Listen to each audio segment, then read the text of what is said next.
Resumir o carisma do Francisco e da Jacinta em pouco tempo é um grande desafio. Mas é muito bonito.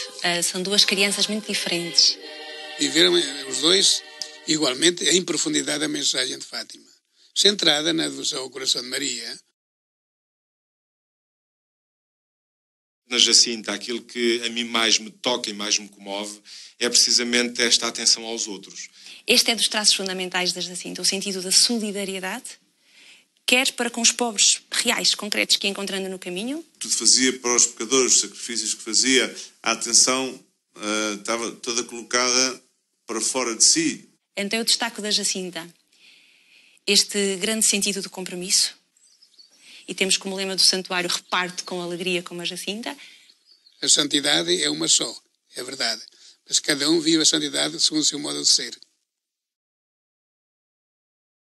O Francisco era um menino centrado no essencial. Ele captou a beleza de Deus.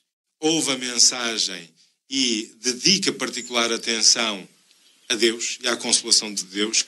Vivia numa divina obsessão pelo próprio ser de Deus, que encontrou presente naquela luz que Nossa Senhora lhes transmitiu no peito. Ele tinha um caráter muito introspectivo. Então Francisco ficou consolador de Jesus. A Lúcia dizia que ele muitas vezes achava que ele era um não terralos porque nos jogos, por exemplo, não se interessava em ganhar. Não?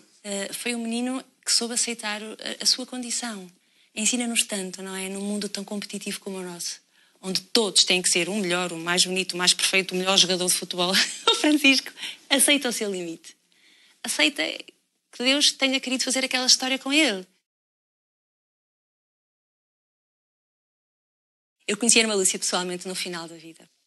Conheci e até falei com ela. E até me correspondi com ela. Conheci a irmã Lúcia. Lembro-me que a primeira vez que eu falei com ela a sós, a Madre Prioresa veio-me perguntar se eu não queria falar com ela. Eu estava cá há poucos dias e eu sempre desejei imenso falar com a Lúcia de Fátima. E naquele momento, quando me perguntaram se eu queria falar com ela, eu pensei, mas o que é que eu lhe vou dizer? O que eu captei dela foi uma extrema simplicidade e alegria. Na irmã Lúcia, a alegria era uma característica muito própria.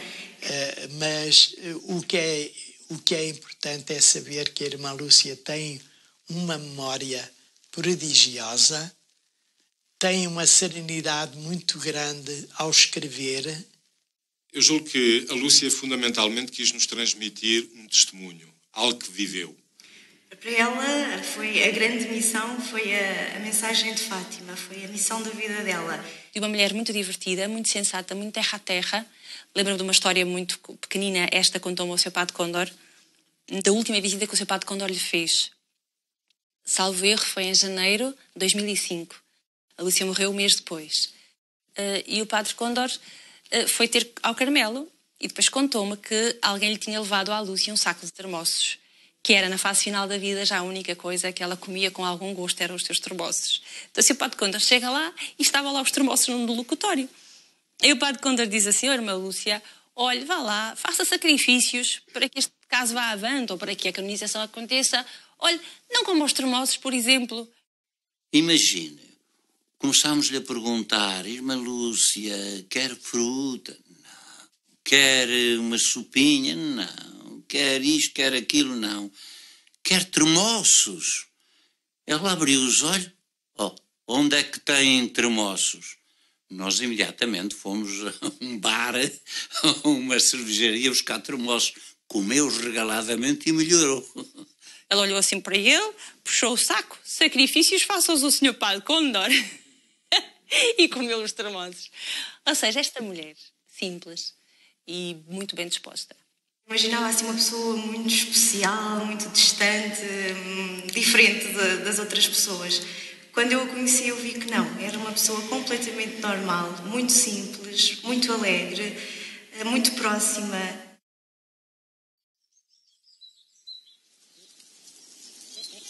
O Francisco e a Jacinta eram os mais novos desta família de 7 irmãos, do tio Marto e da Dona Olímpia de Jesus. E eram umas crianças perfeitamente normais, tanto que eram desde muito novos levados a pastorear, a guardar os rebanhos, precisamente porque eram pobres. E os pais trabalhavam na lavoura e a mãe era doméstica e tomava conta dos filhos e dos vizinhos, que era um hábito que havia aqui em Aljustrel. eram crianças que gostavam de brincar, portanto, perfeitamente normais. O Francisco gostava de tocar o pífaro, como sabemos, e a Jacinta tinha um especial gosto para a dança e para os bailaricos. Os dois pastorinhos eram muito chegados entre eles e eram, sim, de facto, embora de caráteres muito diferentes. A Jacinta mais viva, mais espontânea, também caprichosa. Antes das aparições vemos a Jacinta caprichosa, mimada, muito centrada nela, no fundo, que gostava que as suas vontades fossem sempre feitas e que amoava quando não eram feitas. O Francisco era mais pacífico, mais dócil, nem se importava de perder aos jogos, mas gostava muito da Jacinta. De facto, andava sempre atrás dela e ela do irmãozinho. A Lúcia era diferente. Era também a mais nova dos irmãos. Muitos saíam para trabalhar nos campos e as irmãs trabalhavam, eram tecedeiras, digamos assim. Portanto, a Lúcia tinha este caráter mais de líder e para onde ela fosse iam os primos, que era uma família profundamente piedosa, isso sim, onde a mãe era a matriarca da família, era aquela quem ordenava quer a vida social, quer a vida religiosa e se calhar laboral também, com muito amor pela verdade. Penso que é um traço da Tia Maria Rosa que nos fica de todo o relato das aparições ou das memórias da irmã Lúcia. O grande drama da Tia Maria Rosa era que a sua filha estivesse a mentir. E este amor à verdade, como ela dizia, nenhum dos meus filhos me mentiu nunca e agora vai a mais nova mentir e num assunto destes. Sei que uma das coisas que ela tinha muita pena foi da mãe, por exemplo, nunca acreditar. E ela dizia que tinha pena da mãe até ao fim, quando se despediu dela a última vez que estiveram juntas, ter-lhe dito: vai filha, porque se é verdade serás feliz, mas se não é serás uma desgraçada. E ela dizia: eu sou muito feliz. A primeira aparição do anjo deu-se na primavera de 1916. Ao Francisco, à Jacinta e à Lúcia estavam na Loca do Cabeço. Estavam a guardar o seu rebanho, tinham acabado de rezar o seu terço. Provavelmente o terço como ainda o rezariam na altura, que era um terço meio a correr, onde não rezavam as Ave Marias completas, era só Ave Maria, Santa Maria, Ave Maria, Santa Maria. Estavam neste tempo quando a Lúcia descreve que sentem uma rajada de vento. Portanto, as aparições do anjo começam com esta sensação de vento e olham, e de facto vem esta figura de um jovem de 14, 15 anos, sempre a descrição da Lúcia muito brilhante, como se fosse um cristal ou um espelho atravessado pela luz do sol. Deve haver uma altura onde eles tiveram algum medo, mas não medo deste medo porque algo me apavora ou me assusta. Medo que causa a presença do sobrenatural, muito intensa. A aparição do anjo foi das experiências mais fortes que eles tiveram, avassaladora. E este é um dos aspectos muito curioso de diferença já entre as aparições do anjo e as aparições de Nossa Senhora. Diz-se que a Lúcia conta que os pastorinhos, depois de verem o anjo, ficavam vários dias sem se poder mexer quase, não é? Ficavam abismados. As aparições de Nossa Senhora, pelo contrário, deixavam-nos exultantes de alegria. A seguir às aparições de Nossa Senhora, eles iam logo brincar. Esta do anjo deixa-os mais submersos na atmosfera do sobrenatural, para usar a expressão da irmã Lúcia. É uma aparição que começa com uma expressão muito bonita do anjo: não temais, rezai comigo. Portanto, é logo um convite à oração e à oração com ele, na companhia do anjo. E assim lhes ensina a primeira oração: o meu Deus, eu creio, adoro, espero e amo-vos, peço-vos perdão para os que não creem, não adoram, não espero e não vos amam. E depois termina com uma expressão muito bonita: rezai assim, os corações de Jesus e de Maria estão atentos à voz das vossas súplicas. A segunda foi no verão de 1916, no Poço do Arneiro, e a terceira de novo na Loca do Cabeço. A Lúcia descreve aquele momento da terceira aparição, que foi a comunhão, como algo que ela sentiu fisicamente. Ela refere que o anjo trazia um cálice e em cima do cálice uma hóstia que deixou suspensos no ar e que se prostraram em adoração. E depois dá o conteúdo do cálice à Jacinta e ao Francisco e dá a hóstia à Lúcia. Também sentiu como um grande apelo, porque o anjo a seguir fala, quando diz tomai e comei, ou tomai e bebei o corpo e o sangue de Jesus, horrivelmente ultrajado pelos pecados dos homens. Reparai os seus crimes e consolai o vosso Deus. Ou seja, porque o anjo introduziu uma experiência quase direta de Deus. E só passando por essa fortíssima experiência de Deus, eles estariam preparados para acolher, compreender a mensagem que Nossa Senhora lhes trouxe. E por isso me parece que as aparições do anjo funcionaram fundamentalmente como essa necessária preparação daquelas 3 crianças para acolher a mensagem de Nossa Senhora. Ora bom, a primeira aparição de Nossa Senhora, como todos sabemos, foi em 13 de maio de 1917 e era domingo. Os pais tinham mandado os pastorinhos, os 3, pastorear e eles decidiram vir para a Cova da Iria. Portanto, desceram por onde hoje é o caminho da Via Sacra, o percurso dos pastorinhos, e meteram para a Cova da Iria e começaram a brincar junto do lugar onde hoje é a Basílica. Quando viram o primeiro relâmpago, que naquela altura lhes pareceu apenas um relâmpago, começaram a juntar o rebanho para descerem a encosta e irem de novo para casa, e ao chegarem ao local onde hoje é a Capelinha das Aparições, onde se deu a aparição, viram o segundo relâmpago. E então ajoelharam-se, porque em cima da azinheira estava Nossa Senhora. E aí começa a aparição. A Lúcia pergunta de onde é vosso Messê, e Nossa Senhora diz que sou do céu. Claro, pergunta óbvia, e eu vou para o céu? Tu vais. E a Jacinta também. E o Francisco vai, mas tem que rezar muitos terços. E Nossa Senhora faz a grande questão, que eu creio que é o grande segredo da vida dos pastorinhos, que é aquela pergunta: quereis oferecer-vos a Deus, para aceitar com submissão tudo quanto Ele quiser enviar-vos, em atos de reparação pelos pecados com que Ele é ofendido e de súplica pela conversão dos pecadores. Quereis oferecer-vos a Deus? Uma pergunta forte, mas ao mesmo tempo que denota da parte de Deus um respeito pela liberdade dos pastorinhos, porque eles tiveram o tempo para a sua resposta. E a resposta veio imediata: sim, queremos. Fantástico, não é? Porque é Nossa Senhora que os interroga e faz-me pensar que 2000 anos antes estava um anjo a fazer a mesma pergunta à Nossa Senhora e ela responde a mesma resposta: sim, quero, não é? Quanto Nossa Senhora deve ter ficado contente com aquela resposta, onde ela se reviu e viu a sua própria atitude na anunciação do anjo. Nossa Senhora a seguir diz uma frase estranha: e depois ter muito que sofrer, mas a graça de Deus será o vosso conforto. Nossa Senhora, quando abriu a primeira aparição, abre-lhes as mãos e das mãos de Nossa Senhora sai uma luz onde eles entram, que é a luz da presença de Deus. E no fim tem um gesto que se vai repetir em mais 2 aparições e depois na última, de outubro, Nossa Senhora, que estava sempre com as mãos postas, abre as mãos e diz a Lúcia que lhes comunica um reflexo de luz tão intenso que penetra-os no peito e os faz ver nessa luz a si mesmos e que nessa luz era Deus. O que cativou a Jacinta, e eu acho este um aspecto que ainda é preciso explorar mais, foi a beleza de Nossa Senhora. Ai, que Senhora tão bonita! E esta beleza de Deus e do Sagrado e da Virgem Mãe é algo que a nós nos seduz também, o belo atrai. E a Jacinta fica exultante por esta beleza. A Lúcia pedindo sempre ao Jacinta: não digas nada a ninguém. E ela: eu prometo, fica descansada, não digo nada a ninguém. Eles tinham um acordo para não revelar as aparições do anjo. Tanto mais que a Lúcia conta que um ano antes, portanto em 1915, tinha já tido uma experiência de um vulto que ela não consegue descrever nem identificar, e que algumas crianças tinham revelado esse segredo, e isso tinha trazido alguns dissabores à própria Lúcia. E por isso as aparições do anjo são sempre acompanhadas de um compromisso de silêncio. Como depois as aparições de Nossa Senhora, mas um compromisso de silêncio que a Jacinta, a mais nova, não vai ser capaz de cumprir. Mas ia continuando: ai, que Senhora tão bonita! Está-se mesmo a ver uma criança de 7 anos com esta alegria imensa dentro do coração, chegar junto da mãe. Claro, a primeira coisa que diz é: oh, minha mãe, nós vimos Nossa Senhora na Cova da Iria. E é precisamente depois da revelação da Jacinta que pouco a pouco as aparições vão sendo conhecidas no seio das próprias famílias. Ela também tinha este caráter expansivo e comunicativo. Portanto, cabe a ela ser a primeira apóstola de Fátima.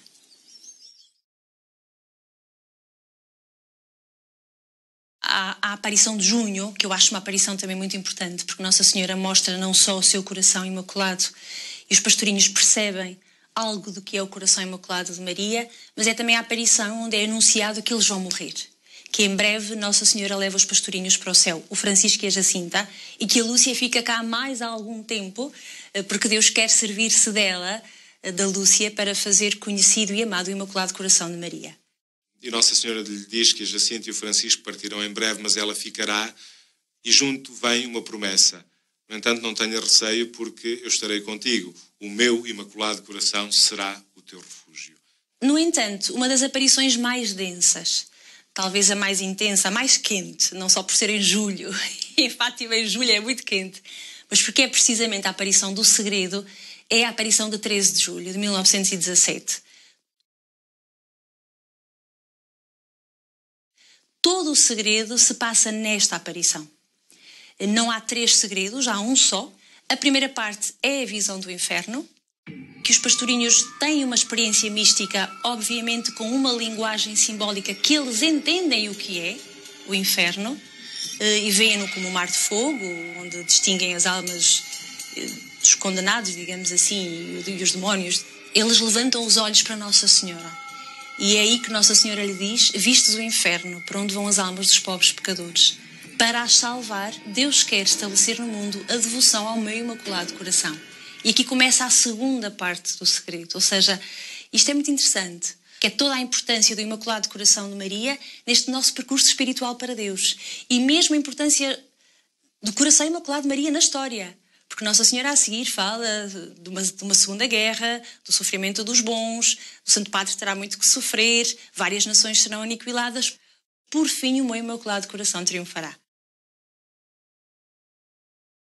A terceira parte do segredo, como sabemos, foi publicada muito mais tarde, só no ano 2000, embora tivesse sido escrita em 44, porque a Lúcia estava doente. O bispo de então, Dom José, deve ter tido medo que ela morresse e com ela morresse o segredo. Chegou aos ouvidos do administrador que havia um segredo, ou seja, começa a espalhar-se a notícia de que havia um segredo. O administrador também estava a ficar um bocado incomodado. Veio no dia 13 de agosto a Fátima. Foi ao lugar onde moravam os pastorinhos e disse que os ia levar ao Senhor Padre para que os interrogasse. Meteu na sua charrete, com cavalos, os pastorinhos e os pais, o pai, o Timarto, e foram ao Senhor Prior, estiveram lá uns momentos e depois, por engano, consegue, de alguma forma, o Timarto não entra, ele diz que os leva à covadeiria e, em vez de virar para a covadeiria, vai para Orém. Onde estiveram, de facto, primeiro na casa dele, onde a esposa os tratou com muito carinho, conta assim no depoimento a Lúcia, deu-lhes de comer, tratou-os bem. E depois há este momento da prisão, onde estiveram com os presos. Qual foi o objetivo? Foi, sobretudo, saber o segredo. E, portanto, ele ameaçava-os, quer seduzindo-os com ouro, com dinheiro, com coisas, quer depois seduzindo-os ou ameaçando-os com a morte. Os pastorinhos estavam mesmo convencidos que iam morrer. Porque quando começa o interrogatório do administrador, que começa pela Jacinta, pela mais novinha, que a leva a um lugar à parte, os outros dois ficaram convencidos que, de facto, ela ia morrer. E o Francisco diz: vamos rezar uma Ave Maria pela Jacinta para que não tenha medo. E rezaram pela Jacinta, que não tenha medo e que não conte o segredo. E, de facto, ameaça primeiro a Jacinta e depois vem, continuando, ele ou os guardas, obviamente, dizendo que ela já está, agora venha o Francisco. Eu penso que eles ficaram mesmo convencidos que sim, que tinha morrido. Portanto, há aqui um momento onde o sofrimento foi muito grande e estavam dispostos a sofrer a morte mais do que a trair a sua senhora, a sua amiga. Não é? Era mais importante para eles ser fiéis a Nossa Senhora do que ainda que fosse salvar a sua vida. Muito menos as coisas materiais que não lhe interessava. Depois vai o Francisco, finalmente vai a Lúcia. Bom, não conseguiu saber o segredo. Mas durante esta experiência da prisão, vemos os três como interagem uns com os outros e, sobretudo, no sentido de se consolarem. A Jacinta era aquela que mais chorava na prisão, com saudades da mãe. Não podemos perder de vista que era uma criança com 7 anos. Isto era 13 de agosto. E o Francisco, a única coisa que o preocupava era uma: devíamos estar na covadeiria e não estamos. Então diz isto: a mãe, se não a tornarmos a ver, paciência. O problema é se Nossa Senhora não volta mais. Isso sim é o que mais me custa. Ou seja, uma criança de 9 anos dizer que mais importante do que ver a mãe era não deixar Nossa Senhora triste é fascinante. É das coisas que mais me toca no Francisco. Acima da mãe gostava de Nossa Senhora. Ou seja, as prioridades na vida do Francisco estavam muito direitinhas. Primeiro era Deus e Nossa Senhora. A Lúcia pede o milagre a Nossa Senhora por uma razão muito simples. É de tal forma grande a descrença nos factos que os pastorinhos contavam que ela, em julho, começa a pedir o milagre a Nossa Senhora. Faça o milagre para que todos acreditem que Vossa Mercê nos aparece. E Nossa Senhora é que os serena e diz: não vos preocupeis, porque em outubro eu revelarei quem sou, eu manifestar-me-ei. Ou seja, é um milagre anunciado desde julho, com data marcada, com hora marcada e com lugar marcado, 13 de outubro, 17, às 12 horas, na Cova da Iria. Não só não é muito comum, como nos faz perceber também o drama que foi para os próprios videntes. Isto é, os videntes recebem essa promessa de Nossa Senhora e confiam-se inteiramente nessa promessa, a ponto de arriscarem e de dizerem e de confirmarem que, de facto, em outubro, Nossa Senhora se revelaria de forma especial. E em outubro, pelos jornais da época, temos 70 mil pessoas. Porquê? Porque havia um milagre prometido. É claro que nós, com a nossa racionalidade, teríamos tendência a dizer: bom, vamos ter cuidado, e se depois não há nada, e se depois não acontece nada, em que lugar é que ficamos? Isto é, nós teríamos tendência a ponderar muito mais a situação. Eles não o fazem. Eles entregam-se confiados naquilo que é a promessa de Nossa Senhora. E por isso, com toda a candura, o dizem, porque têm confiança de que aquela senhora que os acompanhou naquelas aparições não deixará de cumprir aquilo que lhes prometeu. A tia Maria Rosa, que continuava a acreditar que nada ia acontecer, foi com a filha, porque se a matassem, ela queria morrer também com a filha. A minha avó, a minha bisavó estiveram lá no Milagre do Sol, assistiram. E o que as pessoas contavam foi algo único. Ou seja, estavam cá crentes e descrentes. E isso é muito interessante. Temos aquele relato do jornalista Avelino de Almeida, e que veio para descrever a desgraça que ia ser, e viu. Ele viu e relata como o sol dançou ao meio-dia em Fátima. Ele viu, e o que viu não podia negar, e não o negou.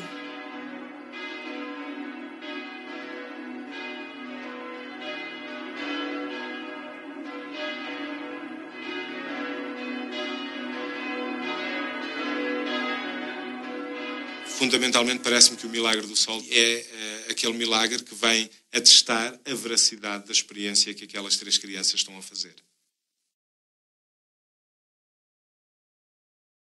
Ora bem, aquela manhã, dia 13 de outubro de 1917, foi muito difícil para os pastorinhos e para a família dos pastorinhos. Chegam à Cova da Iria, e de facto chovia torrencialmente, como sabemos, e como há fotografias daquela época, e começa a aparição. Há uma altura onde a Lúcia se sente movida a dizer: olhem para o sol, porque de facto é no final desta aparição, onde Nossa Senhora termina a dizer que não ofendam mais a Deus, que já está muito ofendido, que pela última vez abre as mãos e a luz, de novo, a questão da luz, se projeta no próprio sol. Então as pessoas começam a ver o milagre do sol. Enquanto que as pessoas estavam a ver o milagre do sol, enquanto aquele fenómeno de luz e de mudança de cor e o sol a parecer que descia e depois voltava à sua posição inicial, os pastorinhos estão a ver outros quadros, outras cenas, onde veem Nossa Senhora, São José e o Menino Jesus, numa atitude de bênção para o mundo, onde vem depois um segundo momento Nosso Senhor adulto e Nossa Senhora das Dores, Jesus também abençoava o mundo, e num terceiro momento Nossa Senhora do Carmo. Ou seja, é isto que os pastorinhos estão a ver, enquanto as outras 70 mil pessoas veem os fenómenos da mudança. Eu gosto muito de pensar e de refletir sobre isto, que o último gesto que os pastorinhos veem na Cova da Iria é um gesto de bênção, de Jesus e de São José, que é também o último gesto que os apóstolos veem de Jesus quando sobem a ascensão, é as suas mãos estendidas em bênção sobre o mundo. Os pastorinhos foram interrogados quer pelas autoridades civis, quer pelas autoridades religiosas, autoridades instituídas como tal, enquanto o pároco, mas também os padres que vinham de todos os lugares, quer pelos curiosos. Foram centenas de interrogatórios que os pastorinhos tiveram. Não os poderemos contabilizar. Há alguns que estão escritos, o do padre Manuel Marques Ferreira, o do Cónego Formigão. E ele fica bem impressionado, e depois mais tarde dirá, ficou impressionado com a veracidade e com a sinceridade dos pastorinhos. Embora, naturalmente, para crianças, uma de 10, outra de 7, feitos há pouco, e outra de 9, se possa compreender que em certos pormenores há certas discordâncias. Em todos os seus interrogatórios e nas respostas que davam, havia um núcleo em que eles nunca saíam do que estavam a dizer, nem para a esquerda nem para a direita. Pequeninos pormenores, às vezes sim, Não havia uma plena e 100% de concordância entre os três. Nos aspectos visuais, nos aspectos das próprias palavras. No essencial, nunca alteraram o seu discurso.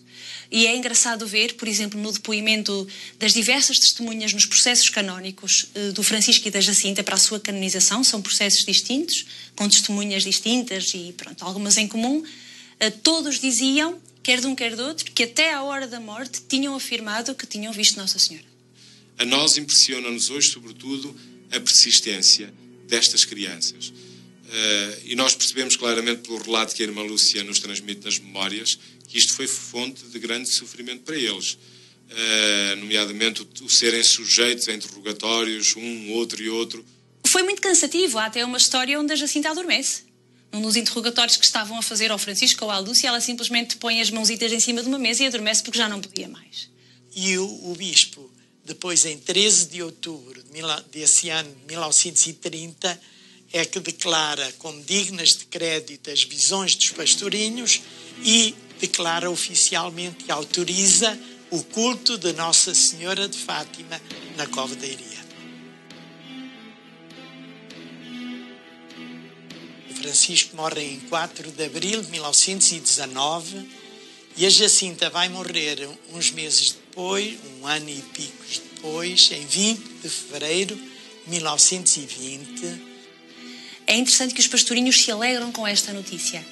Nunca a notícia da morte foi para o Francisco e para a Jacinta motivo de tristeza. Eu penso que a ausência de revolta tem que ver precisamente com a experiência que fizeram. Que era uma coisa que também surpreendia as pessoas, porque eles diziam, nós em breve vamos para o céu, e estavam felizes. Estavam felizes porque iam ter com Nossa Senhora e com Nosso Senhor, que eram tão bonitos e tão bons. Fundamentalmente, parece-me que o Francisco e a Jacinta viveram tudo de forma muito concentrada, em muito pouco tempo. Isto é, aquela experiência que nós demoramos uma vida a fazer e às vezes não conseguimos concluir, foi a experiência que eles em tão pouco tempo conseguiram fazer. E por isso não vivem minimamente revolta, pelo contrário. Mas é que é curioso, deixe-me contar só um pormenor, ou deixe-me partilhar um pormenor, que há uma altura onde ainda o Francisco estava vivo e a Jacinta também, mas aí os dois já doentes, no quarto, quando um dia a Lúcia chega e estão todos muito excitados, e diz a Jacinta, Nossa Senhora veio ver-nos e diz que em breve levará o Francisco para o céu. A mim perguntou-me se queria ficar cá mais algum tempo para aceitar mais esta história que Deus faz comigo pela conversão dos pecadores. Eu disse-lhe que sim. Então Nossa Senhora disse-me que eu passaria por 2 hospitais e que morreria sozinha. É o que mais me custa. Com o perceber que lhes espera uma situação de sofrimento, e tinham consciência disso, da doença que depois os afetou a um e a outro e que os levará à morte, mas havia, por outro lado, uma confiança que lhes vinha da fé de que aquilo que os esperava era bem maior e bem mais importante do que a vida aqui vivida. De facto, em 1917 estavam saudáveis e é até um dos motivos para muita gente depois ter acreditado, é que eles, estando saudáveis, diziam que iam morrer e iam morrer em breve e, de facto, em 1918 adoecem. Adoecem os dois na mesma altura, no inverno de 1918, portanto, por volta do Natal, e o Francisco é o primeiro a ficar mais gravemente doente e até a morrer. De facto, vai para a cama logo ali após o Natal e no dia 2, 3 de abril começa a agravar-se mesmo o seu estado. Foi uma gripe, uma epidemia naquela altura, a chamada gripe pneumónica, que deu depois origem nos dois a pneumonias. Pede a Sagrada Comunhão, que lhe é trazida então na véspera da sua morte, no dia 3, e morre no dia 4 de abril. É muito bonito ver o depoimento da sua mãe no processo canónico do Francisco, que diz que estava, e que o Francisco, numa determinada altura, na caminha, olha para o lado e diz, olha, minha mãe, que luz tão bonita ali, e aponta para o lado da janela. E depois disse a tia Maria Olímpia e depois ficou-se com um sorriso. Ou seja, o Francisco morreu no dia 4 de abril, às 10 da noite, com um sorriso.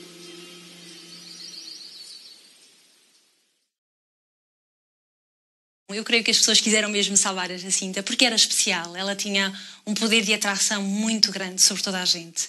E então há um médico até que a sugere levar primeiro a um hospital. Ela primeiro passa por um hospital de Ourém. Portanto, a Jacinta, em julho e agosto de 19, piora. volta para casa, não está melhor. Há um doutor Eurico Lisboa, oftalmologista muito famoso, que a quer salvar a todo custo, e então oferece-se para providenciar a ida da Jacinta para a Dona Estefânia, que era o melhor hospital pediátrico do país na altura. Vai primeiro para um orfanato, que fica na Rua dos Milagres, ou perto da Capela dos Milagres, ali na Basílica da Estrela. Entra no Dona Estefânia a dia 2 de fevereiro e é operada. É operada no dia 10. E conta o doutor que a operou só com anestesia local, porque nem havia, se calhar, grandes técnicas de anestesia geral naquela altura. E a menina o que é que tinha? Do lado esquerdo tinha um abscesso que, portanto, que dos pulmões foi drenando para a parede torácica e chegou a cariar, é a forma que ele usa, duas costelas. Portanto, duas costelas ficam completamente destruídas, digamos assim, por esta infecção óssea que ela ganha, e onde ele tem que abrir uma fístula, portanto, abrir uma ferida do lado esquerdo, só com anestesia local. O que em tecidos com abscesso não funciona muito bem a anestesia, portanto a Jacinta teve muita dor e drenou o pus e teve que ressecar as costelas, ali limpar aquilo tudo muito bem. E eu vi nisto uma metáfora de um amor maior, de um amor que não lhe cabendo no peito, continua a difundir-se pelo mundo. Diz o médico que se recorda da coragem da menina, que a única coisa que dizia durante a operação, e isto ele assinou, foi: ai meu Jesus, ai meu Deus. Foram as únicas palavras que ouviu da menina e nunca mais se esqueceu da paciência heroica, é assim que ele descreve, da paciência heroica desta menina, que sendo tão pequenina, suportou sofrimentos de facto atrozes. Ora bom, a Jacinta morreu no dia 20 de fevereiro, às 22h30. Entretanto, é levada para uma igreja dos anjos. E o que é certo é que não parava o cortejo à volta do corpo da menina. E há muitos testemunhos que relatam que o corpo exalava um perfume agradável, um perfume bonito e bom, que nada tinha a ver, que até contradizia o facto de ter aquela infecção e aquele abscesso que supostamente deveria cheirar um bocadinho pior. Mas isto é um testemunho de muita gente que de facto passou pelo caixão da Jacinta naqueles dias. Tanto que ele até teve que pôr um sacristão, um senhor, a ordenar o cortejo, digamos assim, das pessoas que poderiam passar pela Jacinta. Porque era tanta a gente e tanta afluência de gente que passa pelo caixão da Jacinta. Ora bem, a Jacinta de facto no dia 25 de fevereiro parte finalmente de Lisboa para Orem. Primeiro havia um impedimento, não queriam que ela viesse para Fátima para não dar ainda mais andamento a estas questões religiosas, isto pelo poder anticlerical da época. Então a Jacinta fica sepultada no sepulcro, no jazigo dos barões de Alvaiázar, que cederam o espaço para a menina. O que é certo é que, entretanto, as coisas foram acalmando e os pais também queriam o corpo da menina junto de si, no cemitério de Fátima, onde já estava o Francisco. Então, 12 de setembro de 1935, faz-se a exumação do cadáver para a transladação dos restos mortais. Mas há um pormenor curioso, que foi a quando da transladação do Francisco do cemitério de Fátima para a Basílica de Fátima. Como sabemos, tentaram fazer a transladação dos dois corpos ao mesmo tempo, em 51.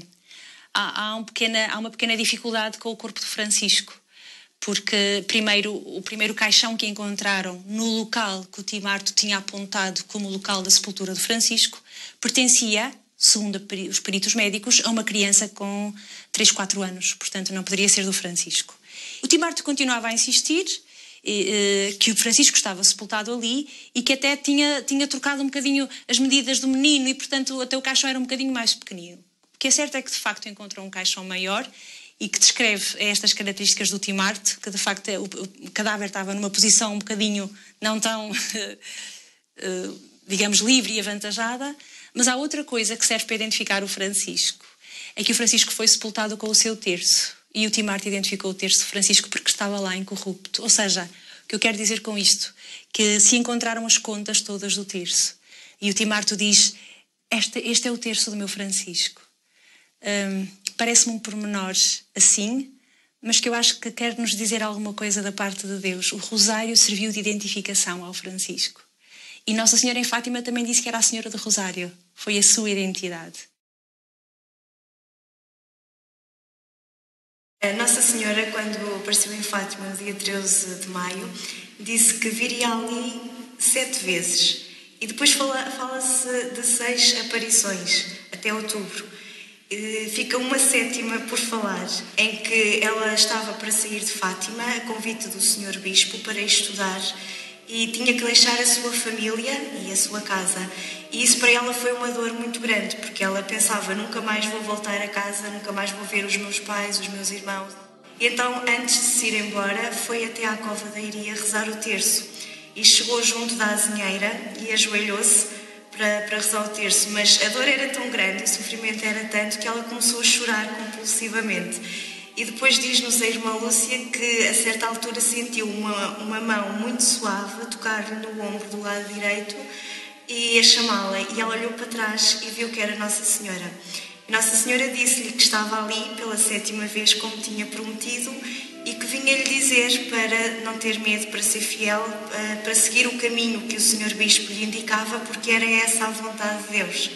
Depois diz-nos a irmã Lúcia que a partir daquele momento ela sentiu uma força muito grande para aceitar aquilo que lhe vinha pela frente, que ela desconhecia, e sentiu também a partir daquele dia e daquele momento a vontade de se consagrar na vida religiosa. Nós de vez em quando brincávamos com ela e dizíamos: a irmã pode estar descansada porque já tem o céu garantido. Nossa Senhora disse-lhe que a vinha buscar para o céu. E ela dizia: Nossa Senhora realmente disse-me que me vinha buscar para o céu, mas não me disse que me livrava do purgatório. Portanto, eu tenho que ser boa, eu tenho que me esforçar por ser santa, porque senão também não vou para o céu. Quando Nossa Senhora lhe disse que tu ficas cá mais algum tempo, ela diz que imaginava sempre mais uns 5, 10 anos e de facto foram muitos mais anos. Por exemplo, em Espanha há um que é muito engraçado e que eu acho que define muito aquilo que era a irmã Lúcia.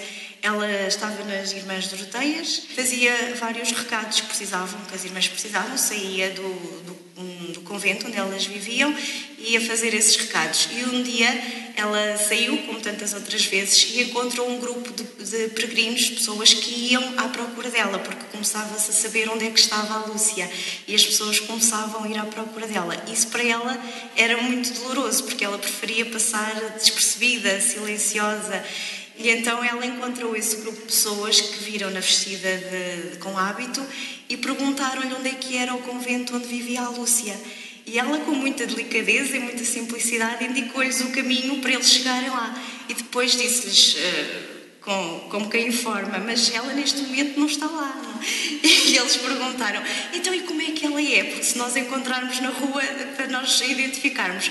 E ela disse, olhem, é assim como eu, é parecida comigo. E foi à vida dela. Ela sempre teve um grande amor ao Carmelo, porque em 13 de outubro, uma das aparições de Nossa Senhora, que foram várias durante o Milagre do Sol, uma delas foi Nossa Senhora do Carmo. E a irmã Lúcia diz que quando pensou na consagração, pensou em Nossa Senhora do Carmo e decide então pelo Carmelo por ser um sítio de clausura em que ela podia viver isolada das pessoas que tanto a perseguiam e que tantas perguntas lhe queriam fazer e que no fundo isso impedia que ela vivesse uma vida totalmente entregue a Deus.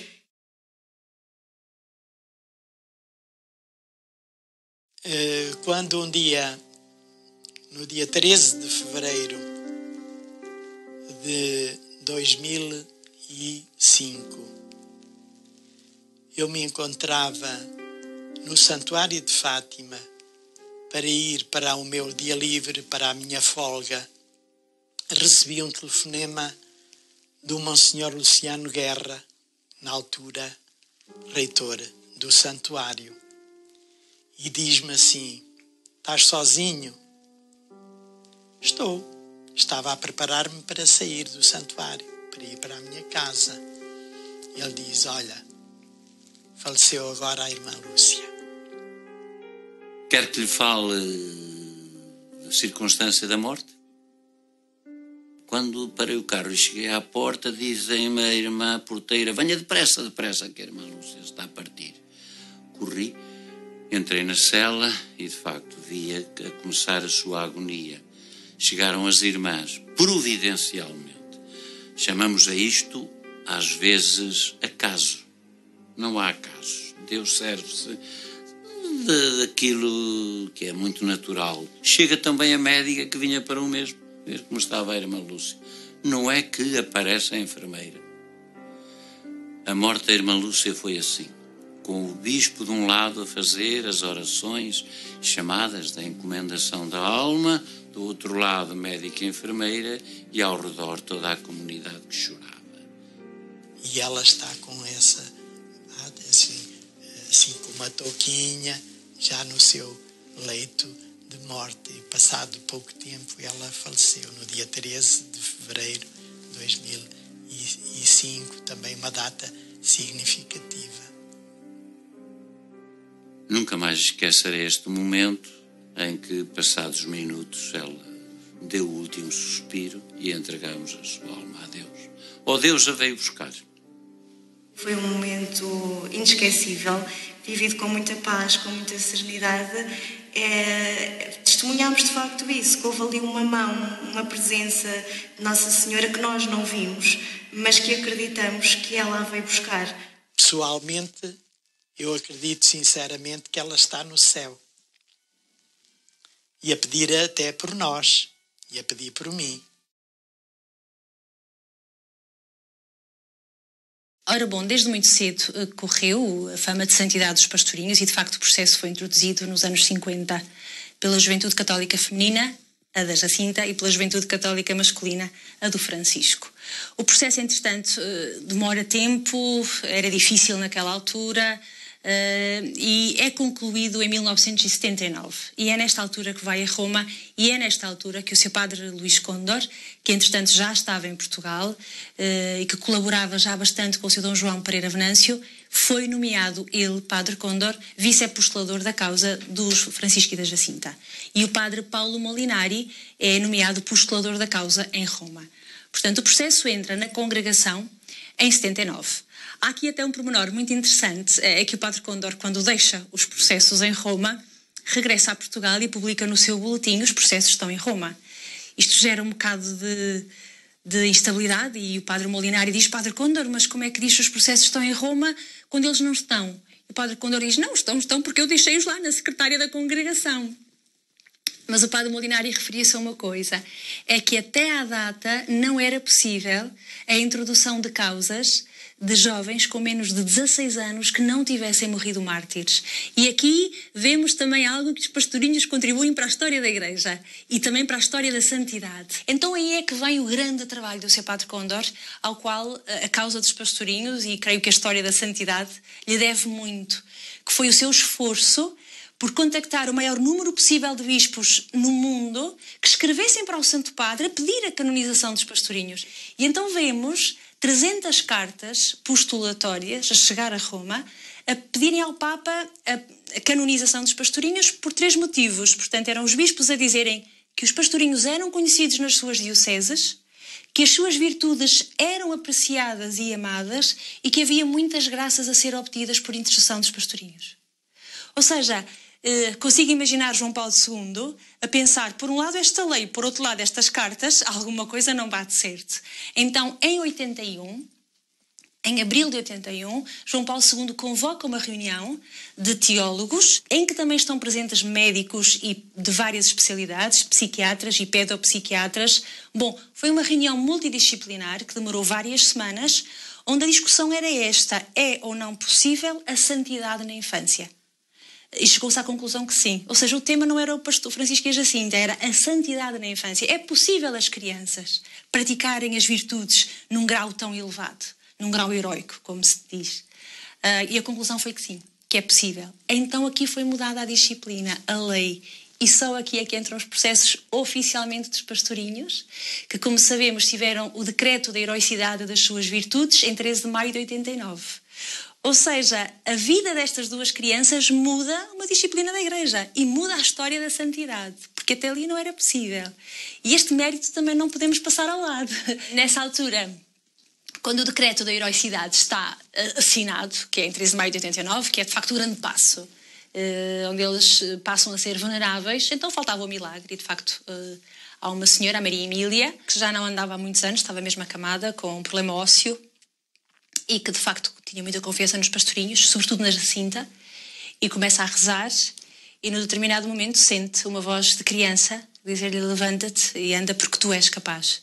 E começa de facto um processo de começar a caminhar, relata este facto à apostolação dos videntes, de Francisco e da Jacinta. O Sr. Padre Condor começa a estudar, instaura-se o processo diocesano e, de facto, é um processo que vai a bom termo. O Santo Padre aprovou e assinou o decreto do milagre e marcou-se a beatificação. O Santo Padre sai de Roma para vir até Fátima beatificar o Francisco e a Jacinta. Eu tive a felicidade de estar nessa peregrinação como presbítero, estava a concelebrar. Foi uma celebração memorável, uma celebração particularmente festiva e que ficou na memória também por ter sido a última ocasião em que tivemos o Papa João Paulo II neste santuário. Foi de facto um dia inesquecível, aquele 13 de maio. Eu estava cá, já era consagrada nessa altura e até estava bastante perto do Santo Padre e lembro-me da emoção, não só do Santo Padre estar aqui uma vez mais a agradecer a Nossa Senhora a proteção do 13 de maio de 81, o que de novo nos fazia pensar neste amor do Santo Padre por Nossa Senhora de Fátima, mas também a beatificar os pastorinhos. Eu fiquei muito admirado, comovido, porque ele, foi a minha impressão, ele era a pessoa mais feliz do mundo. Ele finalmente realizou o seu grande desejo, levar aos altares os 2 pastorinhos de Fátima. Era mesmo um homem feliz. E nunca mais esquecerei aquela impressão que deu naquele momento, não é? Lembro-me dele agradecer à Beata Jacinta os sacrifícios que ela tinha feito pelo Papa, que tinha visto em sofrimento. Não conheço outra história de beatificações e canonizações onde um Papa agradece a alguém concretamente pelo que fez por ele. E isto deixou-me muito comovida e pensei, esta criança fez os sacrifícios em 1920, este homem agradece-lhe em 2000. O que é Deus? E o que é esta comunhão dos santos? Que o que eu faço hoje, alguém daqui a tantos anos pode estar de alguma forma a lucrar. E esta força desta menina dentro do mistério da Igreja me tocou muito naquele dia e tenho rezado muito. Também a beatificação da Jacinta e do Francisco foi uma grande alegria para a irmã Lúcia, porque foi mais um passo que a Igreja deu em favor de Fátima. A beatificação dos pastorinhos trouxe algumas coisas à Igreja, eu creio. Olha, até a nível de espaço, já há, por um lado, o culto estabelecido aos pastorinhos. Há uma festa litúrgica, que é o 20 de fevereiro, neste momento está limitada a Portugal, porque são só beatos, mas já há igrejas dedicadas aos pastorinhos, como aquela de Alverca. Que haja mais igrejas a serem dedicadas aos pastorinhos de Fátima. Nós somos a primeira no mundo. A nível depois das pessoas praticantes, o número de pessoas que participavam numa missa dominical triplicou desde que esta igreja existe.